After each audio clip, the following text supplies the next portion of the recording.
Hoy día vamos a iniciar el curso de control de la legislación delegada. Supongo que todos ustedes son abogados. ¿Hay alguno que no sea abogado? Ya. ¿Cómo estás? ¿Qué tal? Entonces, sabiendo que hay algunas personas que no son abogados, creo que es conveniente refrescar algunos conceptos que tienen por objeto poder identificar cuál es la ubicación de los decretos legislativos dentro del sistema de fuentes. Ello nos va a permitir poder conocer específicamente cuál es el concepto de un decreto legislativo. Luego vamos a poder identificar cuáles son las características del decreto legislativo. Luego vamos a hacer un análisis de los parámetros de control, unos conceptos sobre el procedimiento de control normativo, y luego vamos a hacer una evaluación de los parámetros de control de los decretos legislativos en la práctica parlamentaria peruana. ¿Puedo utilizar esto? ¿Sí? Okay. Bien, ¿qué es el ordenamiento jurídico?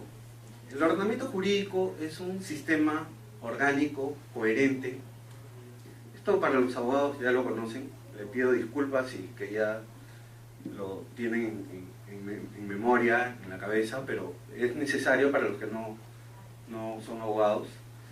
Es un sistema orgánico, como les digo, coherente, integrado por una serie de normas jerárquicamente de distinto nivel, que se encuentran interconectadas por su origen. Es decir, unas normas se fundan en otras o son consecuencia de ellas. Es decir, para que una norma sea considerada como tal, tiene que estar adscrita a un orden.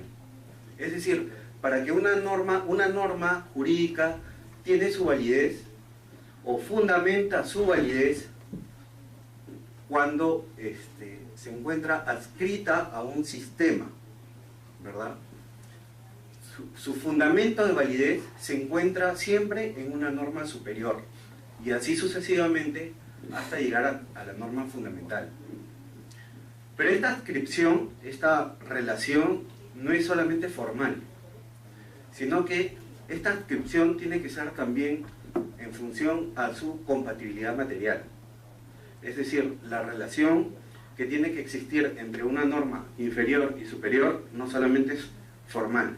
O sea, la Constitución delega a la ley el desarrollo de algunas materias y la ley a otras normas de inferior jerarquía el desarrollo de otras disposiciones, no, sino que solamente no se relacionan con el contenido formal, sino también con el contenido material. Como sabemos, el ordenamiento jurídico no es una estructura plana y con normas que se encuentran en igualdad de jerarquía, ¿no?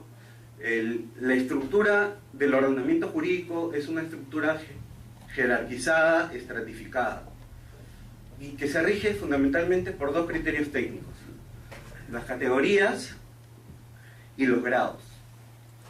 Las categorías hacen referencia a un género normativo, a un conjunto de normas que tienen una jerarquía equivalente: las normas constitucionales, las normas con rango de ley, los decretos y las resoluciones. Luego vienen los grados, que es el segundo criterio técnico, que hacen referencia a, o que exponen a jerarquías, normas, o a normas que tienen jerarquías dentro de una misma categoría. Por ejemplo, dentro de las resoluciones podemos encontrar resoluciones ministeriales, resoluciones viceministeriales, resoluciones directorales, etc. Como decía, esta estructura estratificada, jerarquizada, es así sobre la base, o funciona así, por la aplicación de una serie de principios, ¿no?, que son los que están acá señalados: el principio de constitucionalidad, el principio de legalidad, el principio de subordinación subsidiaria y el principio de jerarquía funcional en el órgano legislativo. Veamos cada uno de ellos. El principio de constitucionalidad, vamos a repasar esto muy rápidamente porque la mayoría de ustedes son abogados y solamente es para refrescar e identificar dónde están los decretos legislativos, ¿ya?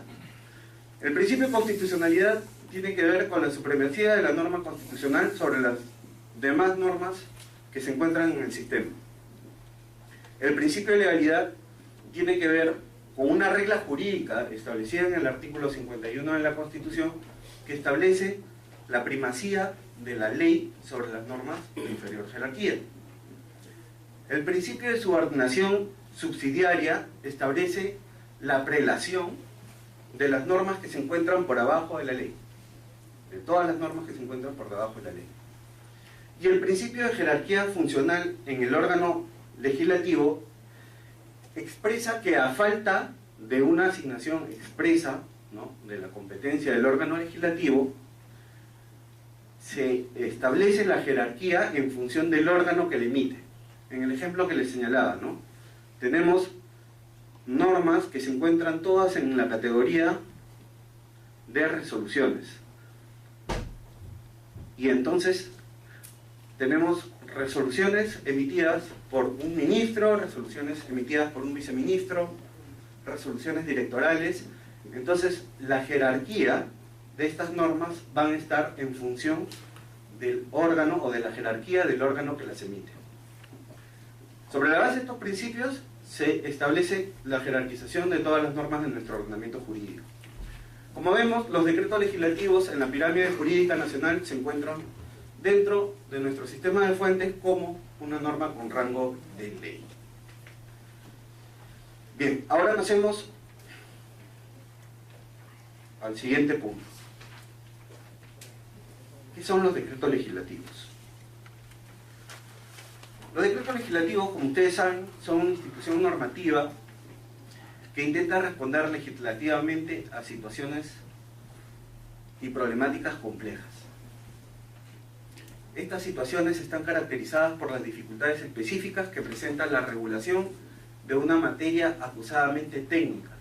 Nosotros sabemos que el Poder Ejecutivo, la administración en general, está generalmente mejor preparada en infraestructura y en asesoría para poder desarrollar estas materias, y por eso el Poder Legislativo le delega al Poder Ejecutivo esta competencia para legislar y le establece algunos límites y directrices para su desarrollo. Ese es un decreto legislativo. Vamos a ver las peculiaridades de los decretos legislativos cuando veamos su marco legal a continuación.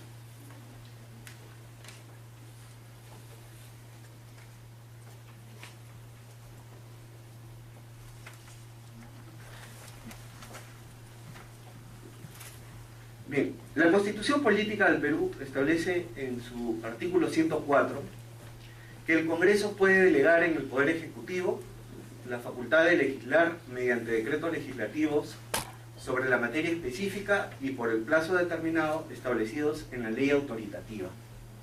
Dice, no pueden delegarse las materias que son indelegables a la Comisión Permanente. Los decretos legislativos están sometidos en cuanto a su promulgación, publicación, vigencia y efectos a las mismas normas que rigen para la ley. El presidente de la República da cuenta al Congreso o a la Comisión Permanente de cada decreto legislativo.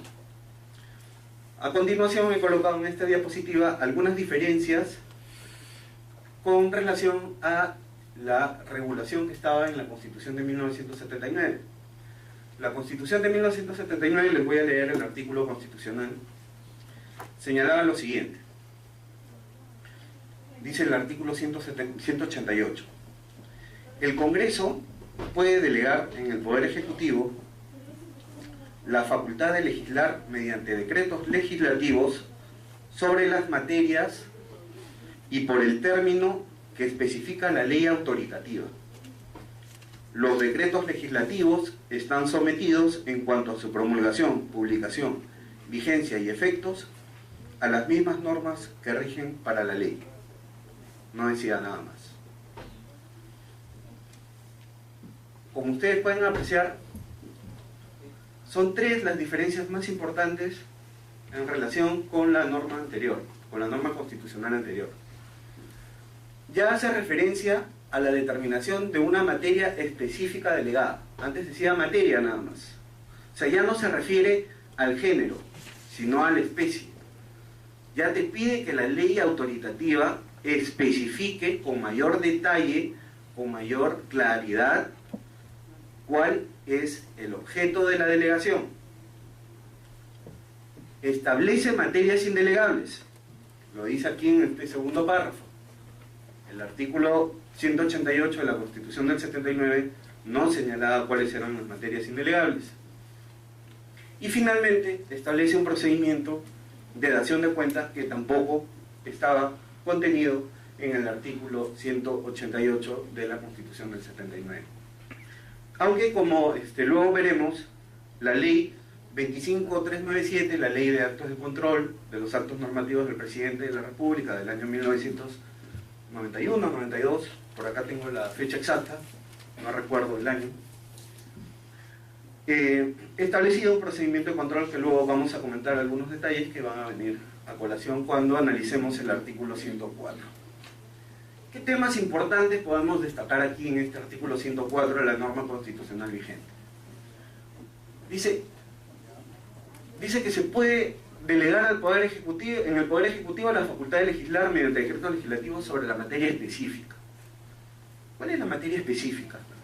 ¿A qué se hace referencia? A que se tiene que establecer con claridad, ¿verdad? De manera expresa. ¿Qué pasa si es que existe duda sobre el alcance de esta delegación? El Poder Ejecutivo puede interpretar que tiene la competencia para legislar sobre ello. ¿Qué opinan ustedes? Quisiera alguna opinión. Debemos de partir, sí, antes de que intervengas, debemos de partir de una premisa, ¿no?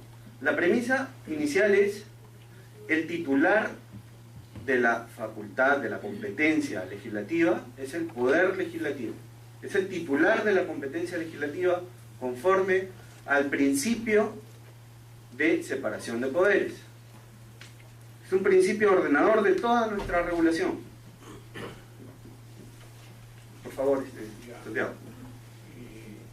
Cuando dice materia específica, yo entiendo eso por, digamos, dentro de toda la organización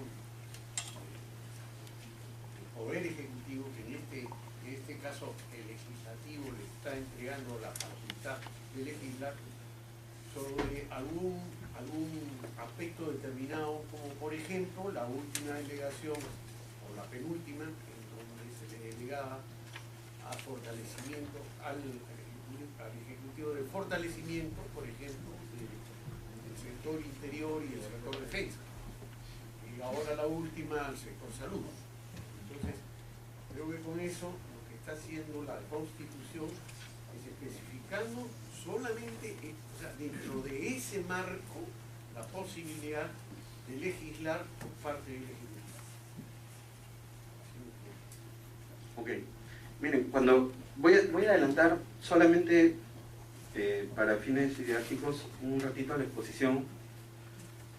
Cuando veamos la estructura de los informes que elabora la Comisión de Constitución, vamos a ver que hay un ítem que habla del control de apreciación. Luego vamos a regresar a esto, a desarrollarlo con profundidad. Dice, el control de apreciación, dice, es para examinar si los alcances o la intensidad del desarrollo normativo del decreto legislativo se enmarca en los parámetros de la dirección política que asume el Congreso en materia legislativa. Fíjate, o sea, lo que quiero decirles acá es que no solamente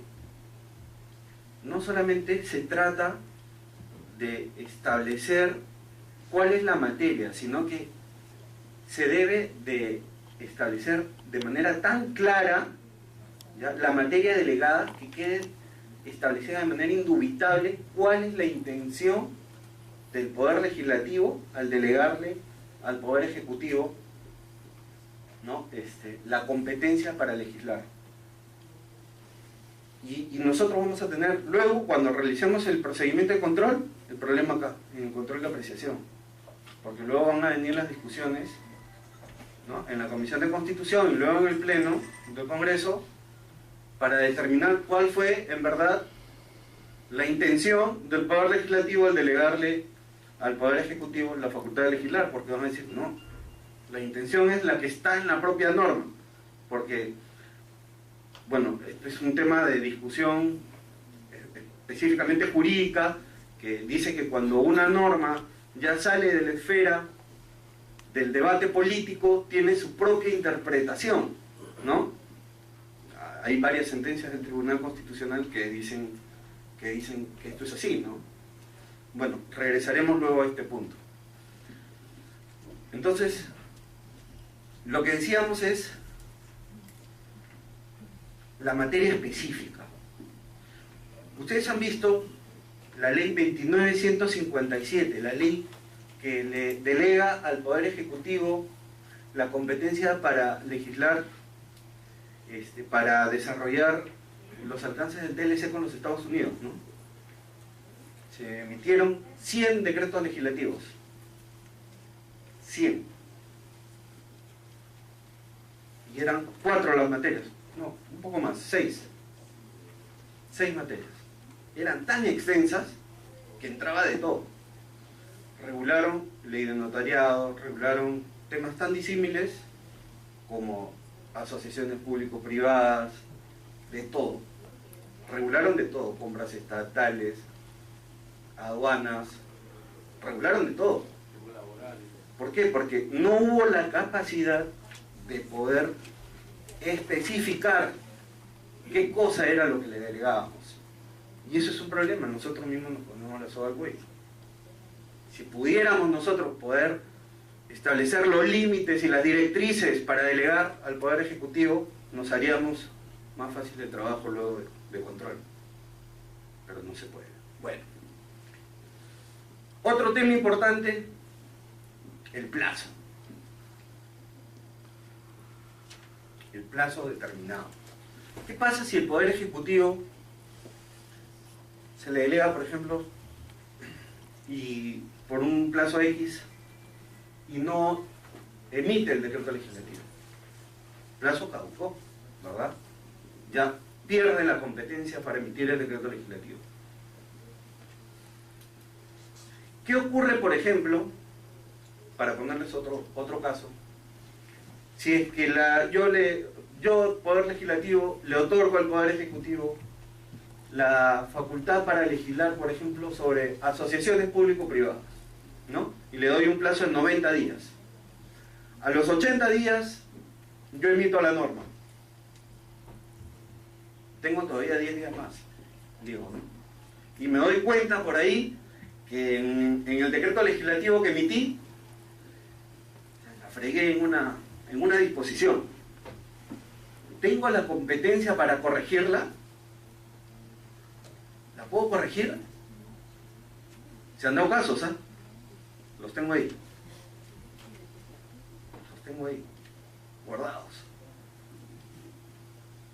¿Es esa una competencia que nosotros le hemos dado? Le hemos dado la competencia al Poder Ejecutivo para modificar la ley de asociaciones, el decreto legislativo de asociaciones público-privadas que le delegamos. No. ¿Qué pasó? Uso abusivo de una delegación. Hay que interpretar de manera restrictiva las atribuciones que corresponden de manera originaria al Congreso. Son nuestras competencias, no son del Ejecutivo.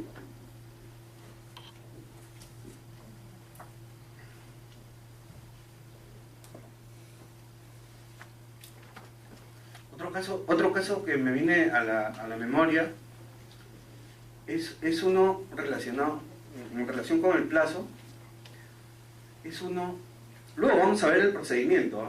Pero estos tienen relación, digamos, con el concepto del decreto legislativo.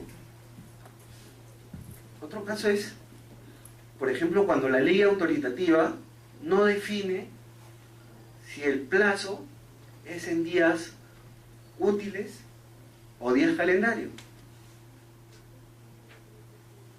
Aquí les hago una pregunta, por ejemplo. ¿Hubo una ley autoritativa en ese sentido?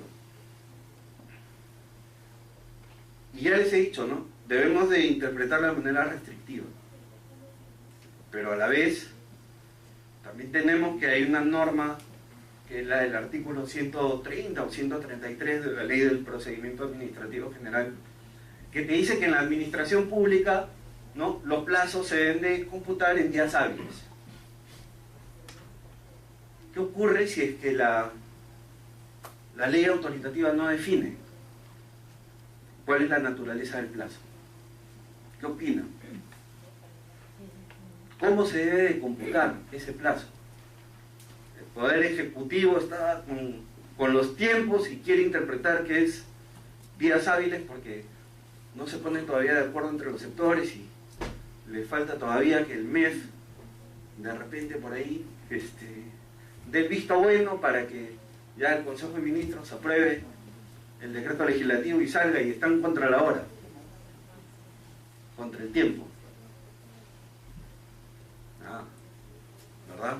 ¿Qué opinas, Santiago? Tú que eres ejecutivo. Yo pienso de que si no se les ha limitado, digamos, en días hábiles o días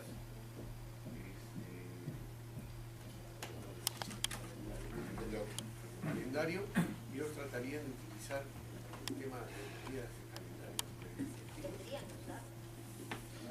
Porque como no se les ha especificado. Claro, esa es una interpretación, ¿no? Pero ojo. Pero el sistema restrictivo. Ojo, pero como les digo, o sea, nosotros tenemos que tener en cuenta que hay principios más importantes. Porque, a ver, para entender esto de manera global, tenemos que tener en cuenta lo siguiente. A ver, para llegar a un razonamiento más elaborado que deberíamos de ir al fondo del asunto, ¿no? ¿Cómo se presenta la iniciativa de una ley autoritativa? ¿Quién la presenta? ¿Un congresista, un grupo parlamentario? El Ejecutivo, ¿verdad? Es el único que tiene la competencia de solicitar la delegación de facultades. No lo puede pedir un grupo parlamentario, ni un multipartidario, ni ningún otro órgano constitucionalmente autónomo. Solamente el Poder Ejecutivo. Ok. Si lo pide el Poder Ejecutivo, se supone, ¿no? Se supone que ellos han evaluado cuáles son las necesidades que pretenden satisfacer, cuáles son las necesidades de regulación que ellos quieren establecer. Si no, es la advertencia de una improvisación única. O sea, que están interpretando a última hora que el plazo de 180 días no son calendarios sino útiles. O sea, ¿dónde estamos? ¿Verdad? Entonces, ¿cómo debemos interpretar esta situación? Al margen de la ley del procedimiento administrativo general, ¿tú crees que el Poder Ejecutivo necesita días hábiles para regular? ¿O no puede emitir un decreto legislativo un domingo? No. ¿No se puede reunir el Consejo de Ministros el sábado? ¿O un feriado? No. ¿Por qué? Entonces, en verdad, deberíamos interpretarlo de manera restrictiva. ¿Por qué? Porque prima el principio, ¿no?, de que en la separación de poderes, esta competencia originaria es del Poder Legislativo. Y esa competencia es de nosotros, no es de ellos. Ellos no pueden disponer a su libre albedrío. Sí. Pero ha habido algún caso que han interpretado como días hábiles.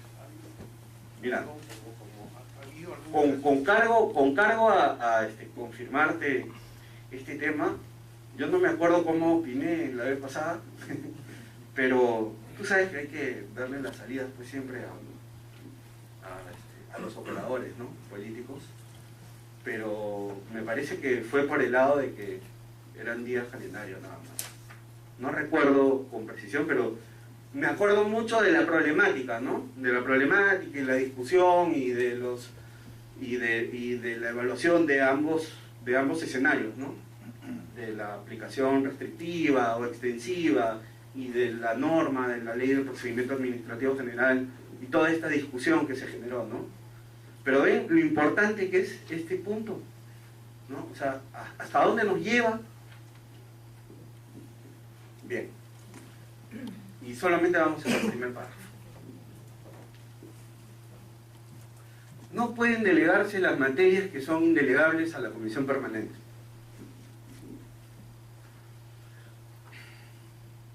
¿Qué dice el artículo 101, inciso 4 de la Constitución? Ejercitar la delegación de las facultades legislativas, que el Congreso lo otorgue. No puede delegarse a la comisión permanente. ¿Qué no se puede delegar, por favor, doctor? No se puede delegar, por ejemplo, cosas de... ¿Lo puedes leer, por favor? Si fueras tan amable, ¿me ayudarías? En materias relativas a la reforma constitucional, a la aprobación de tratados internacionales, leyes orgánicas, ley del presupuesto y ley de la cuenta general de la República. Estos temas no pueden ser objeto de delegación. Ahora yo les pregunto, ¿son los únicos? ¿Son los únicos temas? ¿Qué opinan?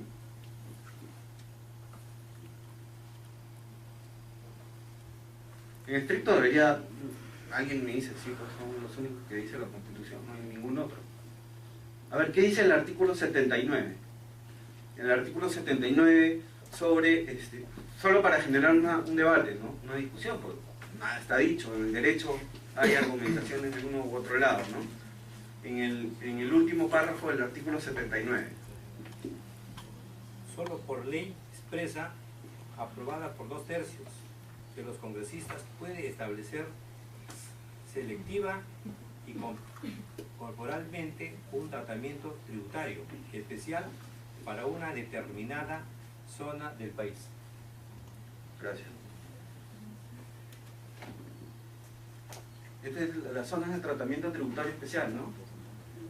Yo me acuerdo que salió un decreto legislativo sobre las zonas francas y hubo un debate y dijeron, oye, pero la Constitución te hace una referencia a una mayoría que tiene relación con una votación de congresistas. ¿Cómo lo vas a delegar? Si te está exigiendo 2/3. Incluso acá en la práctica parlamentaria ya hay precedentes que dicen que son 2/3 de los congresistas presentes, ¿no?, para poder viabilizar este tipo de normas. Entonces te establece una mayoría. Como les decía, las normas, las materias que pueden ser delegadas a la comisión permanente, no solamente son estas, ¿no?, las que no se pueden delegar a la comisión permanente, hay otras, ¿no? Por ejemplo, si ustedes miran el artículo 80 de la Constitución, dicen que los créditos suplementarios, ¿no?, y las transferencias de partidas se tramitan como la ley de presupuesto. También. Aunque el artículo 80 dice, fíjense, dice, durante el receso parlamentario se tramitan ante la comisión permanente, pero no te dicen que se tramitan como decreto legislativo, ¿ah? O sea, no se vaya a generar la confusión de que en un decreto legislativo vaya a haber como contenido un crédito suplementario o una transferencia de partida, aunque les digo la verdad, hay hasta decretos supremos que contienen transferencias de partidas y créditos suplementarios, y no sé por qué.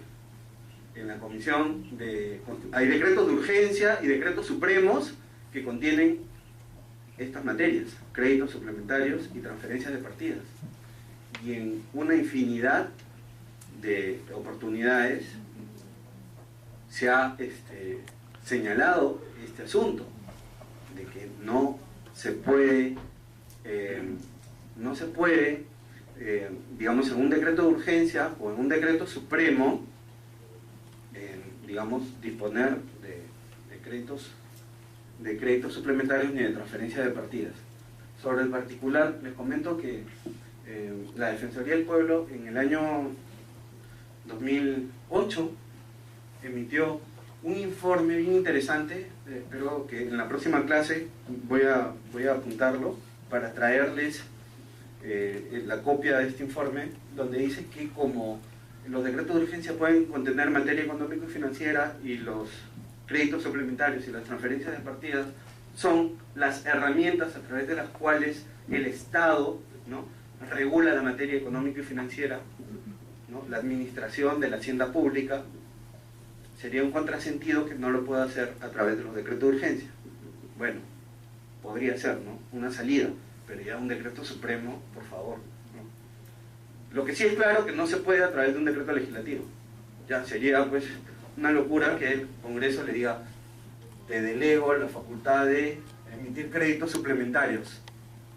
No se podría, porque la misma Constitución te dice que se tramitan como la ley de presupuesto, y el 101, numeral 4, te dice que no es delegable a la Comisión Permanente, ¿no?, la ley de presupuesto.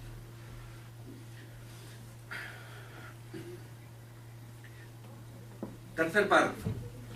Los decretos legislativos están sometidos en cuanto a su promulgación, publicación, vigencia y efectos a las mismas normas que rigen para la ley.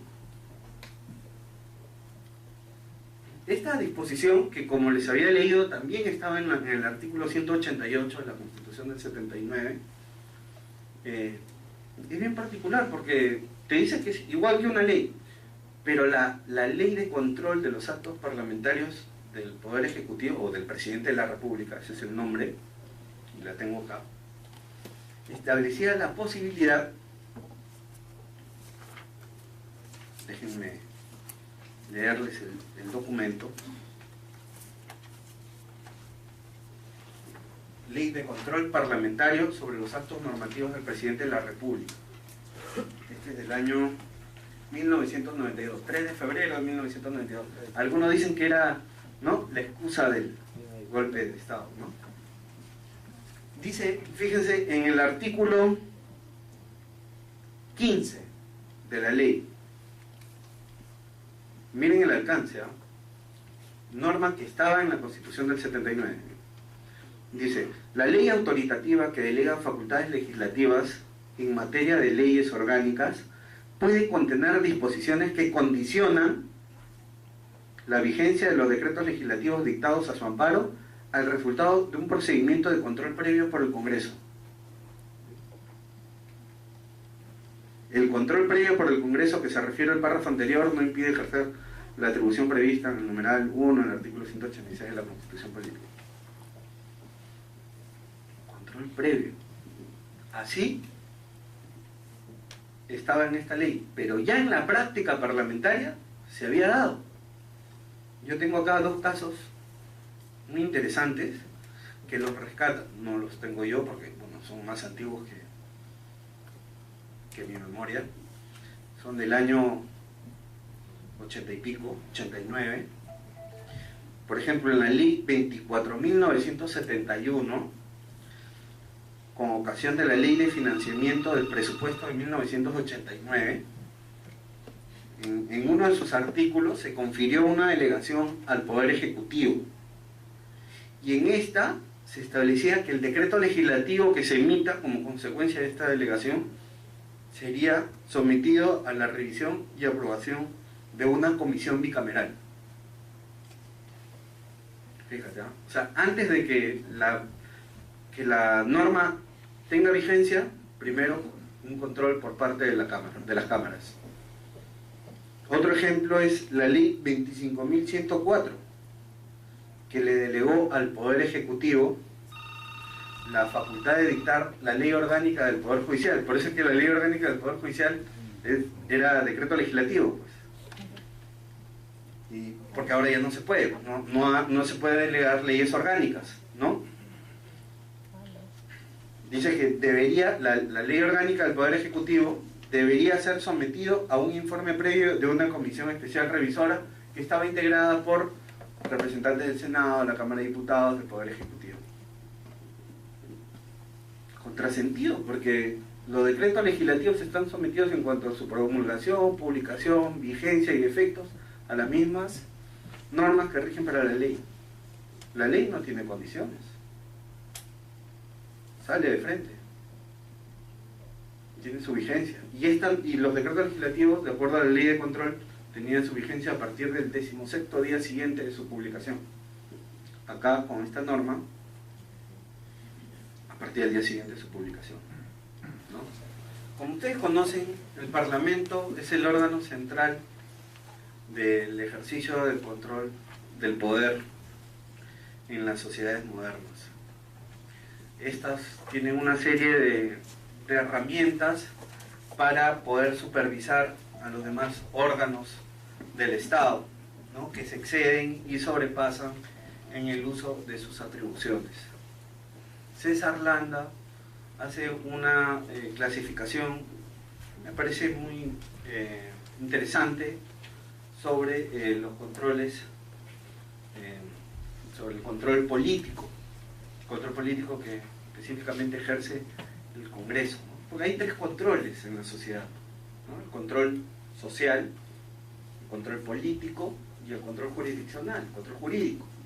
Dos de ellos están institucionalizados, que es el control jurídico y el control político. El control social no está institucionalizado, está a cargo de la ciudadanía, los medios de comunicación, ¿no? Los controles institucionalizados que están en la Constitución, que están en las leyes, son el control jurídico, el control político. El control político por excelencia es el control parlamentario, ¿no? Y el control parlamentario, como les decía, Landa los ha clasificado en tres. El control preventivo, que tiene que ver con los presupuestos de formación del gobierno. El control funcional, que tiene que ver con la supervisión de la actuación del gobierno. Y el control represivo, que tiene que ver con la investigación y la sanción de las conductas de los funcionarios política y jurídicamente reprochables, ¿no? Dentro del control funcional está el control normativo, porque el acto normativo del presidente de la República es dentro del ejercicio de sus funciones, el control funcional, ¿ok? Entonces, partimos de una premisa. El control normativo tiene por objeto resguardar, ¿qué cosa? Resguardar el principio constitucional de separación de poderes y la distribución de funciones. Como les decía, la complejidad de la materia gubernamental en los tiempos modernos establece que hayan excepciones a la regla de que el Congreso legisla en todos los casos, ¿no? Por eso existe la legislación delegada, la legislación de urgencia. Entonces se establece una excepción a la regla clásica de que el Congreso legisla. Como consecuencia de ello, el Congreso tiene que establecer controles y contrapesos para poder resguardar justamente este principio, ¿no?, de separación de poderes. Ese es el fundamento del control normativo, resguardar el principio de separación de poderes. ¿Cuáles son las categorías normativas que están sujetas a control normativo o al procedimiento de dación de cuenta? Las categorías normativas sujetas a los procedimientos de control son estos cuatro: los decretos legislativos que estábamos hablando, los decretos de urgencia, los tratados simplificados y los decretos supremos de estado de emergencia. Los decretos legislativos están en el 104 de la Constitución, que ya hablábamos, los decretos de urgencia en el 118, inciso 19 de la Constitución Política del Perú, los tratados simplificados en el 57 y los decretos supremos de estado de emergencia en el 137. Aunque el 137, que regula este tema de los decretos supremos, desde mi punto de vista no es un acto normativo, es un acto de gobierno, porque no regula, simplemente te dice suspende los derechos. Es un acto de gobierno. no está regulando una situación jurídica. Pero bueno, es harto debatible, es objeto de toda una otra clase. Sí, pero no regula una situación jurídica ni relaciones jurídicas. Entonces yo no tengo, o sea, ¿qué cosa voy a regular? O sea, ¿qué voy a revisar? ¿Qué regulación voy a revisar? ¿No? Simplemente tengo que, como consecuencia de ese decreto supremo, revisar que no hayan arbitrariedades, ¿no? Que no hayan abusos del Estado al suspender derechos. Pero no es que haya una regulación, ¿verdad? Pero bueno, ese es otro tema. ¿Cuál es el objeto del control normativo? Miren, en el pasado, el control normativo había suscitado mucha polémica, ¿ya? Porque no se sabía cuál era el objetivo del procedimiento de dación de cuentas. Fíjense ustedes que el procedimiento de dación de cuentas, el antecedente más antiguo lo encontramos en la Constitución de 1828. O sea, en la Constitución madre de nuestra República, la de 1828. Después de la del 23, vienen otras tantas, pero la del 28, la más importante, que establece las instituciones de nuestro sistema republicano, ahí establecen el primer procedimiento de dación de cuentas. Cuando las juntas departamentales que realizaban actos, ¿no?, de gobierno tenían que dar cuenta al Poder Ejecutivo de algunas de sus acciones. Las juntas departamentales, cuando no habían ni municipalidades, no habían ayuntamientos, ¿no? Ese es el primer antecedente de los procedimientos de dación de cuenta. Entonces decían, oye, ¿pero qué es este procedimiento de dación de cuenta? ¿Para qué sirve? Para informar al legislador de la norma que estoy emitiendo, del acto que estoy haciendo, o es que le doy cuenta para que el legislador me convalide mi acto. ¿Es un acto de convalidación o es un instrumento de información? Hay un debate ahí muy importante, ¿no? Que lo vamos a ver luego. Lo vamos a ver luego cuando analicemos ya el procedimiento, ¿ya? El procedimiento de control propiamente. Ahí vamos a ver si es que es propiamente un acto de convalidación o es un acto de información que permite ejercer el control político, ¿ya?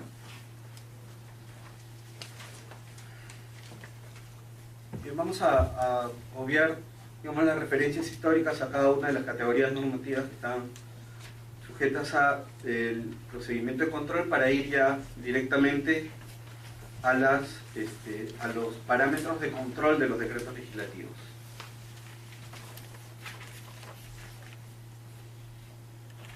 Bien.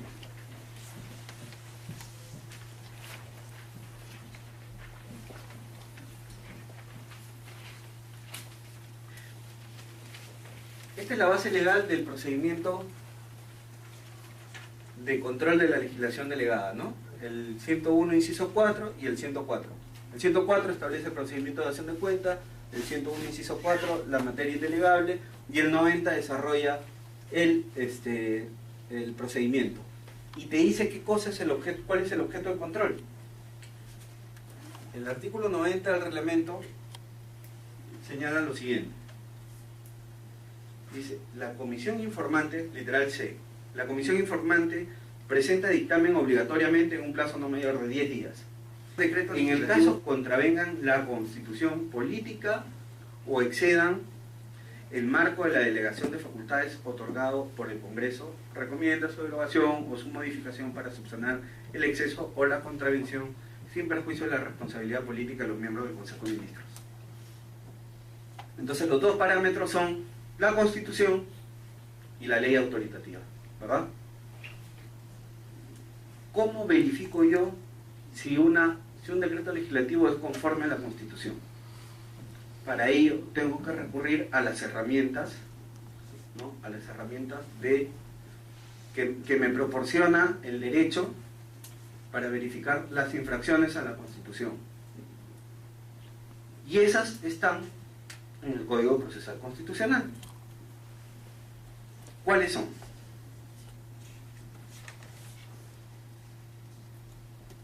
El artículo 75 del Código Procesal Constitucional te dice cuál es el objeto de la acción popular y de la acción de inconstitucionalidad, ¿no? Tiene por objeto, ¿no?, sancionar a las normas, etcétera, por contravención, por infracción a la Constitución, ¿no?, por el fondo, la forma, infracción total, parcial, directa, indirecta, etcétera.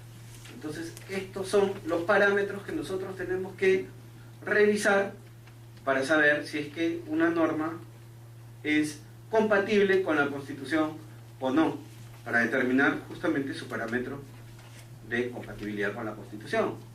No hay otra. Entonces, un decreto legislativo, ¿cómo verificamos si es constitucional por la forma? ¿Qué supuestos tenemos? Por ejemplo, en el procedimiento de aprobación. Un decreto legislativo sin ley autoritativa, inconstitucional. ¿Qué otro supuesto podemos tener en el procedimiento de aprobación? Un decreto legislativo, a ver, por ejemplo, el 125 de la Constitución. ¿Qué dice el 125 de la Constitución? Dice: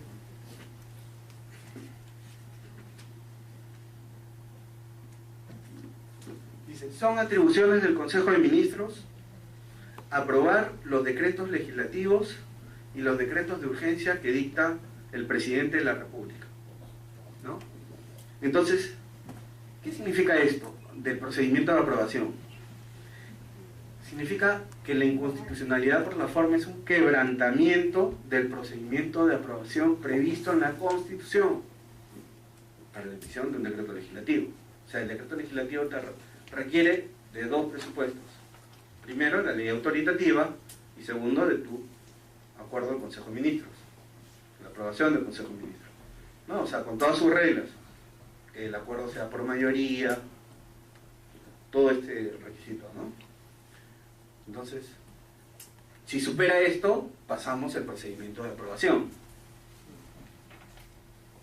Otro supuesto, por la forma, materia reservada a otra específica fuente formal del derecho.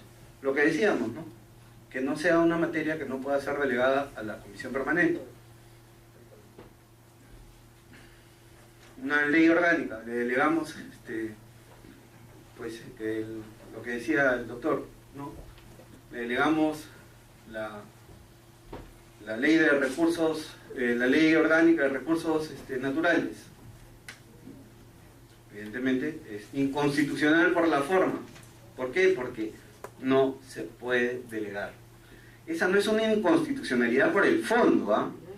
Luego vamos a ver cuándo se da una inconstitucionalidad por el fondo, porque a veces se puede confundir ambos aspectos. Luego vamos a ver cuando revisemos la inconstitucionalidad por el fondo, porque pueden haber temas que se puedan delegar, o sea, temas que sí son permitidos delegar, pero cuando analizamos el fondo del asunto, la compatibilidad material no se condice, ¿no? Porque, por ejemplo, ya les adelanto, ¿no?, imaginémonos un tema de asuntos indígenas. Es un tema que sí se puede delegar a la Comisión Permanente y por ende se puede delegar al Poder Ejecutivo. Pero digamos que el contenido del decreto legislativo vulnera los artículos sobre identidad étnica establecidos en el artículo 2, ¿no?, de la Constitución, y el régimen de comunidades campesinas y nativas establecidos también en la Constitución. Eso es inconstitucionalidad por el fondo, no es por la forma. ¿Ok? Sigue siendo una incompatibilidad, una contravención de la Constitución, pero ya es por el fondo. ¿Ok?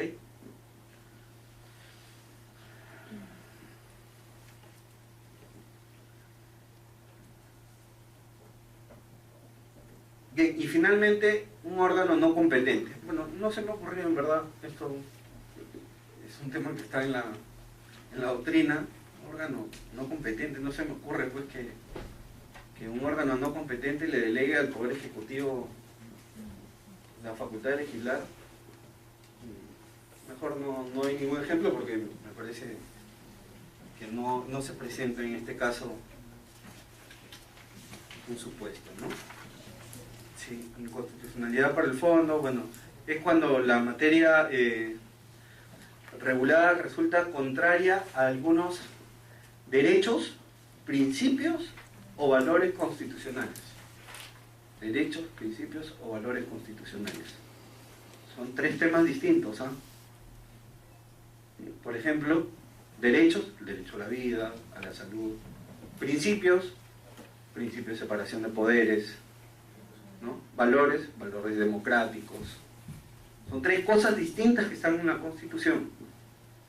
Si una norma vulnera cualquiera de estos tres conceptos, es inconstitucional, ¿no? Por el fondo. Ahora, estos pueden ser totales o parciales, porque la norma puede tener una serie de disposiciones y de repente solo de 4 artículos uno es contrario y los otros 2 no. Entonces, por la presunción de constitucionalidad hay que tratar de resguardar las que sí son constitucionales, ¿no?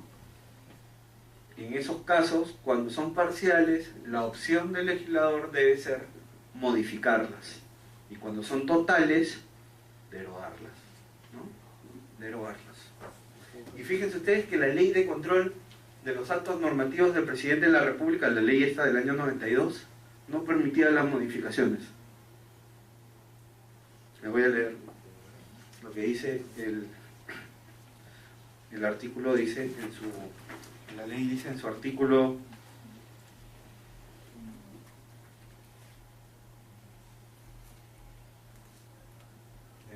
2 para ubicar la disposición.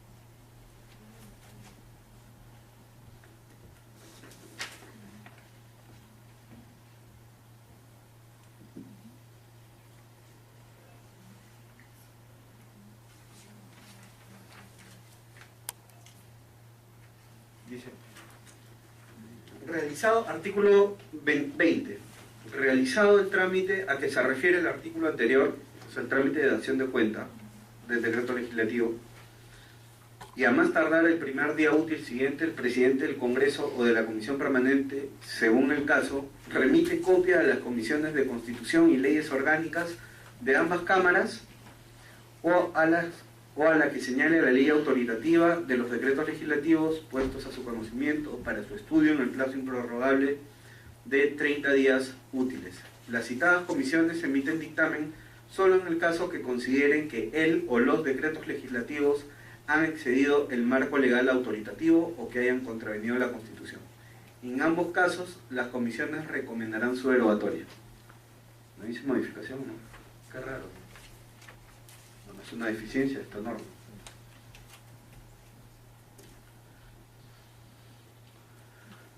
Bien.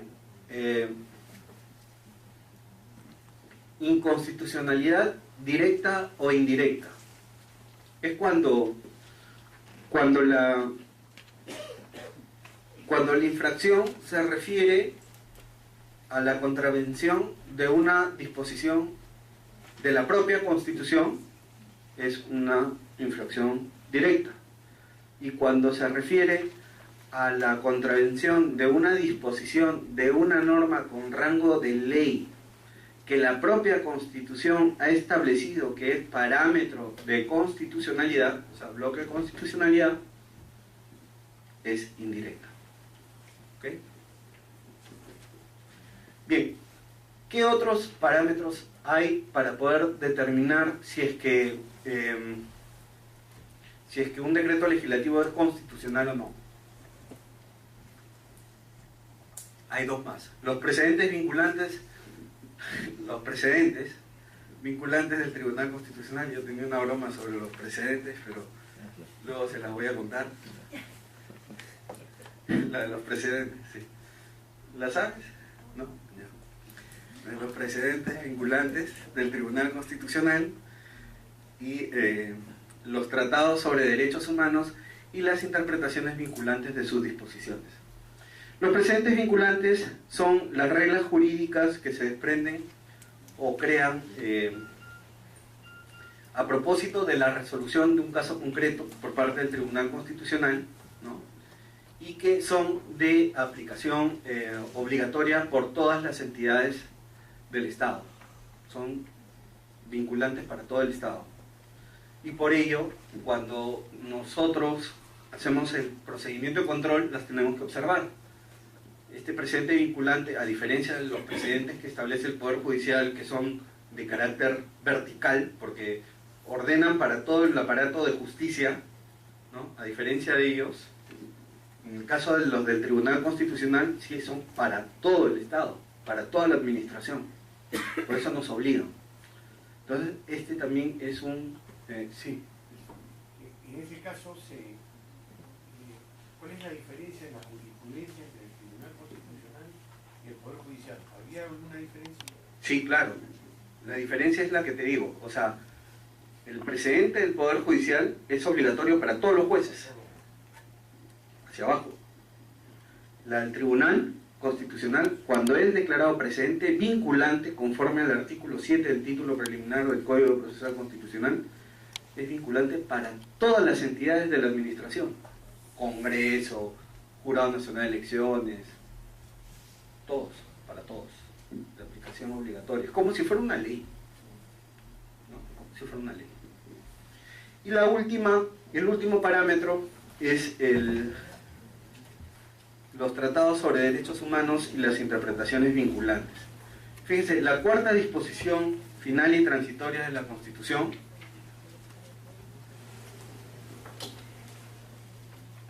dice: las normas relativas a los derechos y a las libertades que la Constitución reconoce se interpretan de conformidad con la Declaración Universal de Derechos Humanos y con los tratados y acuerdos internacionales sobre las mismas materias ratificadas por el Perú. Entonces hay una serie de pronunciamientos, interpretaciones también que hacen los organismos supranacionales, ¿no?, sobre estos tratados, sobre estas normas que tienen esta categoría, ¿no?, de norma con rango constitucional. Entonces se deben interpretar los derechos los derechos y libertades establecidos en la Constitución conforme a esas interpretaciones.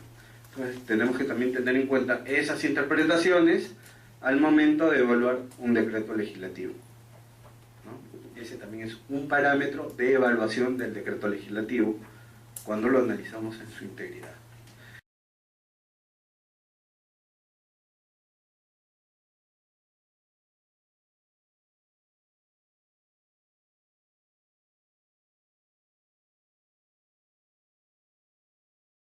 Hoy día vamos a iniciar el curso de control de la legislación delegada. Supongo que todos ustedes son abogados. ¿Hay alguno que no sea abogado? Ya. ¿Cómo estás? ¿Qué tal? Entonces, sabiendo que hay algunas personas que no son abogados, creo que es conveniente refrescar algunos conceptos que tienen por objeto poder identificar cuál es la ubicación de los decretos legislativos dentro del sistema de fuentes. Ello nos va a permitir poder conocer específicamente cuál es el concepto de un decreto legislativo. Luego vamos a poder identificar cuáles son las características del decreto legislativo. Luego vamos a hacer un análisis de los parámetros de control, unos conceptos sobre el procedimiento de control normativo, y luego vamos a hacer una evaluación de los parámetros de control de los decretos legislativos en la práctica parlamentaria peruana.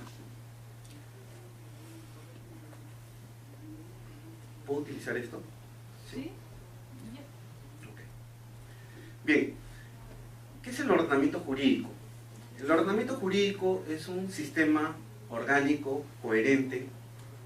Esto para los abogados ya lo conocen, le pido disculpas y que ya lo tienen en memoria, en la cabeza, pero es necesario para los que no son abogados.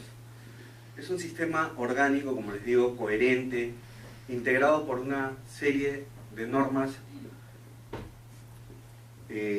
jerárquicamente de distinto nivel, que se encuentran interconectadas por su origen. Es decir, unas normas se fundan en otras o son consecuencia de ellas. Es decir, para que una norma sea considerada como decía, esta estructura estratificada, jerarquizada, es así sobre la base o funciona así por la aplicación de una serie de principios, ¿no?, que son los que están acá señalados. El principio de constitucionalidad, el principio de legalidad, el principio de subordinación subsidiaria y el principio de jerarquía funcional en el órgano legislativo. Veamos cada uno de ellos. El principio de constitucionalidad, vamos a repasar esto muy rápidamente porque la mayoría de ustedes son abogados y solamente es para refrescar e identificar dónde están los decretos legislativos, ¿ya?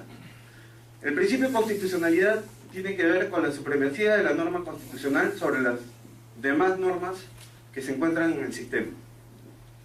El principio de legalidad tiene que ver con una regla jurídica establecida en el artículo 51 de la Constitución que establece la primacía de la ley sobre las normas de inferior jerarquía. El principio de subordinación subsidiaria establece la prelación de las normas que se encuentran por abajo de la ley, de todas las normas que se encuentran por debajo de la ley. Y el principio de jerarquía funcional en el órgano legislativo expresa que a falta de una asignación expresa, ¿no?, de la competencia del órgano legislativo, se establece la jerarquía en función del órgano que le emite. En el ejemplo que les señalaba, ¿no?, tenemos normas que se encuentran todas en la categoría de resoluciones. Y entonces tenemos resoluciones emitidas por un ministro, resoluciones emitidas por un viceministro, resoluciones directorales. Entonces la jerarquía de estas normas van a estar en función del órgano o de la jerarquía del órgano que las emite. Sobre la base de estos principios se establece la jerarquización de todas las normas de nuestro ordenamiento jurídico. Como vemos, los decretos legislativos en la pirámide jurídica nacional se encuentran dentro de nuestro sistema de fuentes como una norma con rango de ley. Señalaba lo siguiente. Dice el artículo 188. El Congreso puede delegar en el Poder Ejecutivo la facultad de legislar mediante decretos legislativos sobre las materias y por el término que especifica la ley autoritativa. Los decretos legislativos están sometidos en cuanto a su promulgación, publicación, vigencia y efectos a las mismas normas que rigen para la ley. No decía nada más. Como ustedes pueden apreciar, son tres las diferencias más importantes en relación con la norma anterior, con la norma constitucional anterior. Ya hace referencia a la determinación de una materia específica delegada. Antes decía materia nada más. O sea, ya no se refiere al género, sino a la especie. Ya te pide que la ley autoritativa especifique con mayor detalle, con mayor claridad, cuál es el objeto de la delegación. Establece materias indelegables. Lo dice aquí en este segundo párrafo. El artículo 188 de la Constitución del 79 no señalaba cuáles eran las materias indelegables. Y finalmente establece un procedimiento de dación de cuentas que tampoco estaba contenido en el artículo 188 de la Constitución del 79. Aunque, como luego veremos, la ley 25397, la ley de actos de control de los actos normativos del presidente de la República del año 1991, 92, por acá tengo la fecha exacta, no recuerdo el año, establecido un procedimiento de control que luego vamos a comentar algunos detalles que van a venir a colación cuando analicemos el artículo 104. ¿Qué temas importantes podemos destacar aquí en este artículo 104 de la norma constitucional vigente? Dice, dice que se puede delegar al Poder Ejecutivo, en el Poder Ejecutivo la facultad de legislar total tiene que estar adscrita a un orden. Es decir, para que una norma jurídica tiene su validez o fundamenta su validez cuando se encuentra adscrita a un sistema, ¿verdad? Su fundamento de validez se encuentra siempre en una norma superior y así sucesivamente hasta llegar a la norma fundamental.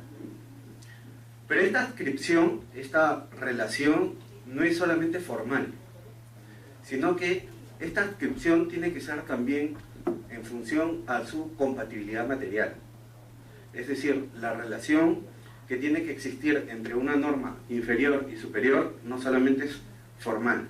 O sea, la Constitución delega a la ley el desarrollo de algunas materias y la ley a otras normas de inferior jerarquía el desarrollo de otras disposiciones, no, sino que solamente no se relacionan con el contenido formal, sino también con el contenido material.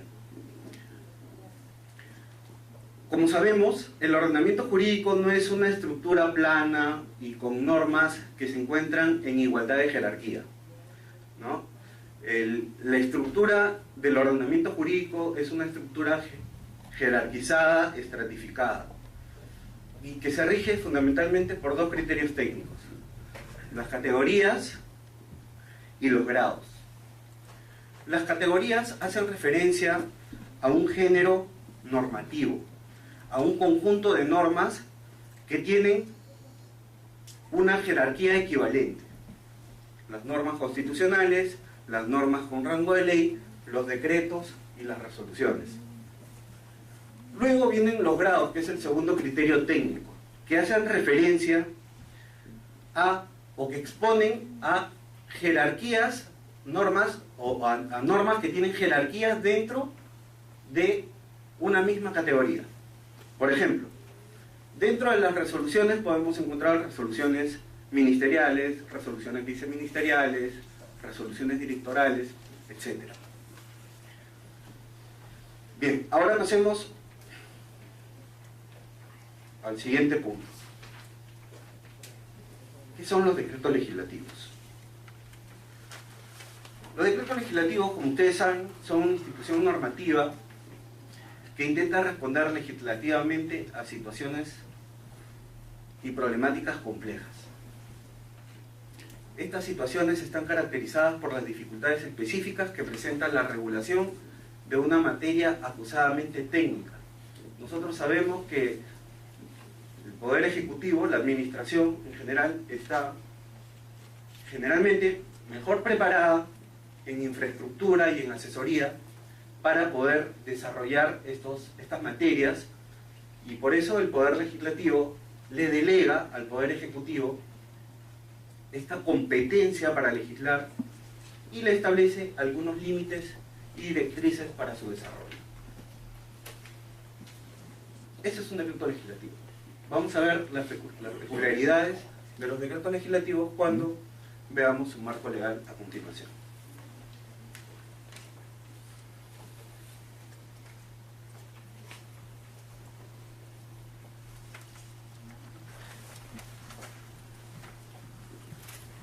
Bien, la Constitución Política del Perú establece en su artículo 104 que el Congreso puede delegar en el Poder Ejecutivo la facultad de legislar mediante decretos legislativos sobre la materia específica y por el plazo determinado establecidos en la ley autoritativa. Dice, no pueden delegarse las materias que son indelegables a la Comisión Permanente. Los decretos legislativos están sometidos en cuanto a su promulgación, publicación, vigencia y efectos a las mismas normas que rigen para la ley. El presidente de la República da cuenta al Congreso o a la Comisión Permanente de cada decreto legislativo.